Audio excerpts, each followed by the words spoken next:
A honeybee colony does not die all at once. It vanishes. A beekeeper lifts the lid one cold morning and the hive is empty. No bodies. No swarm in the trees. Just the queen, a few confused workers, and honey nobody came back to eat. The bees didn't disappear. They were hijacked from the inside by something the size of a pinhead. This is how it gets in, what it brings with it, and why no colony on Earth is built to stop it. Host or hijacker, no one is safe. Its name is Varroa destructor, and for once, the Latin is not an exaggeration. To you, it would look like a reddish-brown speck no bigger than a pinhead. To a honeybee, it is a tick the size of a dinner plate clamped onto its body, feeding on it and on its young, and almost never letting go. And here is why that should frighten you. 1 in 3 bites of food on your table depends on pollinators, and honeybees do the heaviest lifting of all. A world without them is not a world with less honey. It is empty orchards and thinner harvests.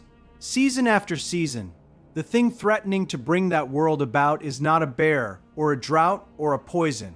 It is a mite so small it rides into a hive on a single bee and brings the whole colony down from the inside. But here is the question that should stop you cold. Honeybees are not helpless.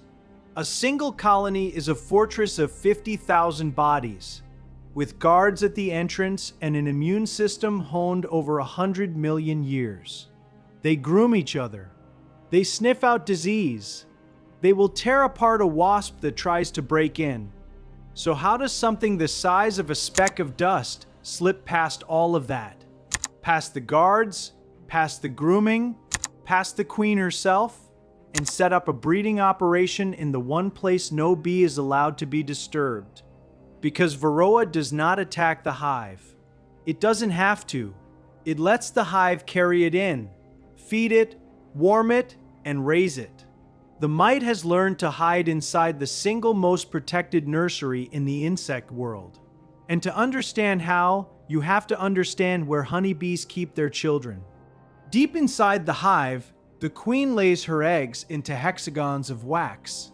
Each egg becomes a soft, white, helpless larva. And when that larva is ready to transform into an adult bee, the workers seal it inside its cell with a wax cap.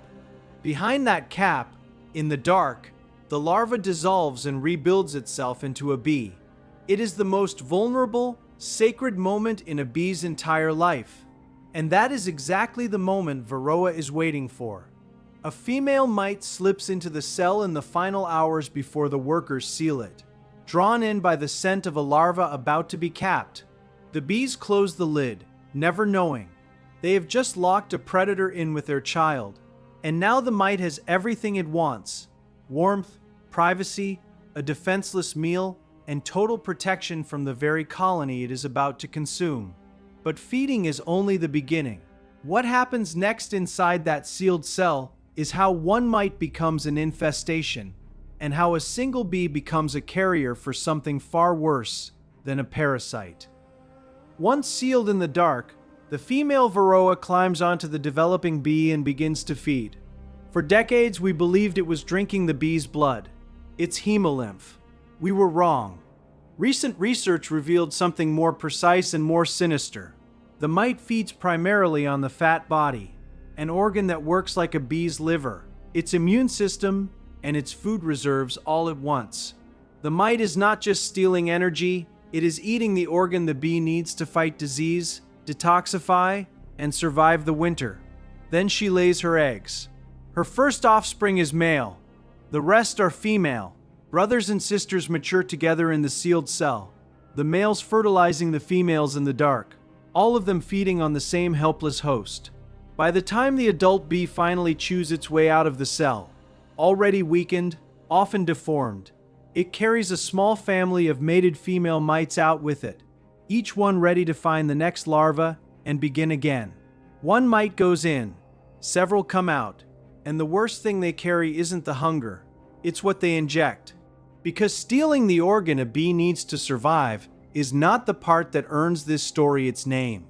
A parasite that only fed could be survived. What this mite does next turns it from a thief into a weapon, and explains why a hive can look healthy one week and be hollow the next. Watch closely. This is the part most beekeepers never see coming. If Varroa only drained its hosts, a strong colony might survive it. But the mite does something far worse than feed. It infects. Every time Varroa pierces a bee to reach that fat body, it works like a contaminated needle, injecting viruses straight into the bee's body and bypassing every natural defense the bee has. Chief among them is one with a name that tells you exactly what it does: deformed wing virus. In a healthy hive, this virus is a quiet, harmless passenger. But Varroa supercharges it. The mite doesn't just spread the virus, it amplifies it, breeding it to catastrophic levels and weakening the immune system that would normally hold it in check. And then you see the result crawling across the comm. Bees emerge from their cells with wings that are shriveled, crumpled, useless. Stubs where flight should be.